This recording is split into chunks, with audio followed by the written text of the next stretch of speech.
As border officials push back against illegal crossings, they now move to monitor the border lines. Yesterday alone, 200 people were returned who attempted to cross the country with no documentation.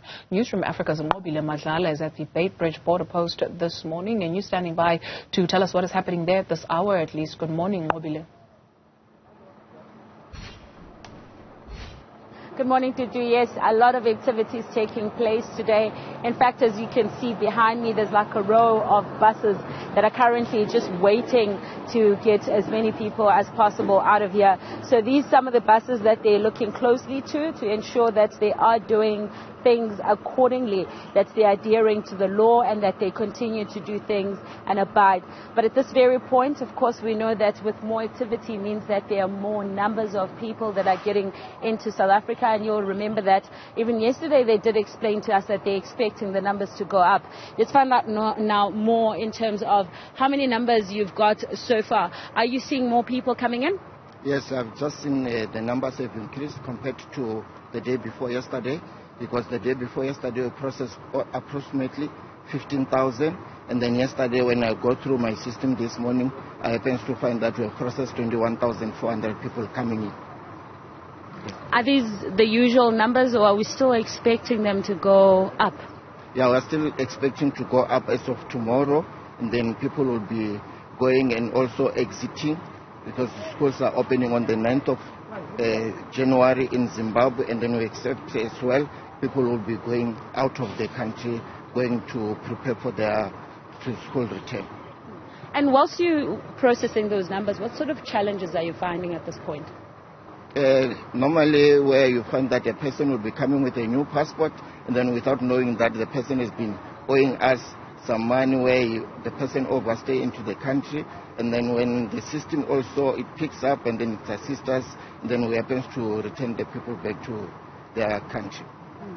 And whilst you talk about those people that owe you money, we know that there are various companies that are owing you money because of partaking in those illegal activities that you have fined them. How's that going? Are you collecting any money?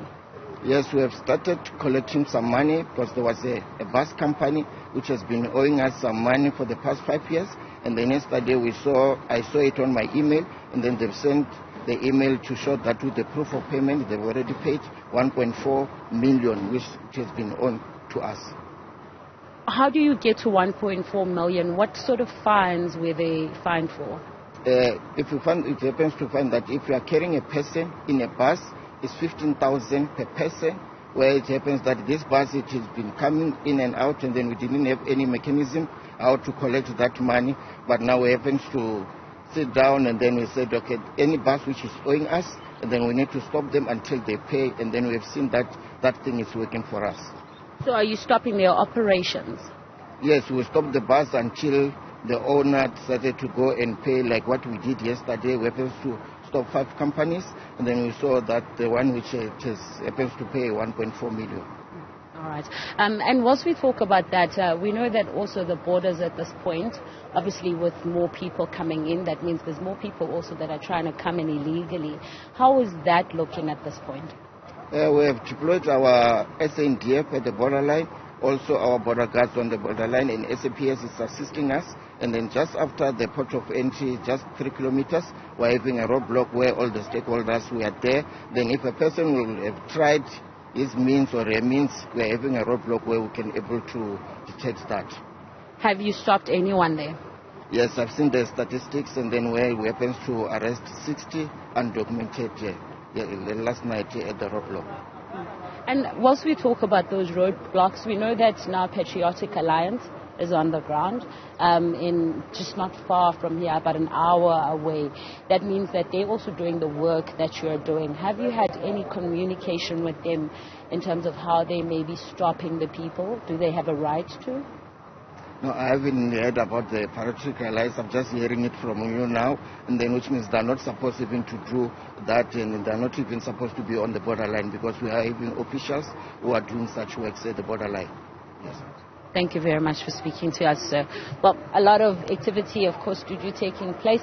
We're hearing from an official there that they have collected 1.4 million rand from one South African company, which we understand has also been part of those companies that have transported people illegally into the country, and they have fined about 15,000 rand for each person that might be coming into the country without the documents and so on. They have moved to ensure that some of these companies, which are buses, if they are found to have done such, they block them, they stop them from doing the work until they have paid their dues, which is those fines that they are currently collecting.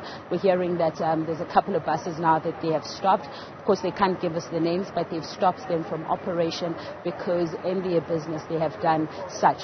But at the same time, what we know is that they're saying that the Patriotic Alliance that is currently on the ground, we understand that they are assisting as well in stopping people from illegally crossing into the country.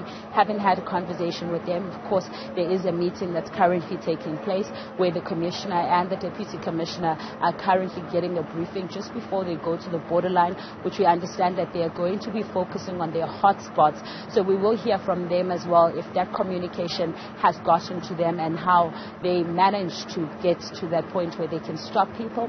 So once that meeting is done, then we'll get to see the hotspots. We understand that Limpopo River, quite along the line of the bridge where there's a no man's land, there's quite a lot of activity that's taken there with a lot of people that are deciding to push in illegally in those fences where we find SANDF, SAPS, as well as other officials from BMA. So we are going to go see those hotspots and see how that currently works once they're done with the meeting.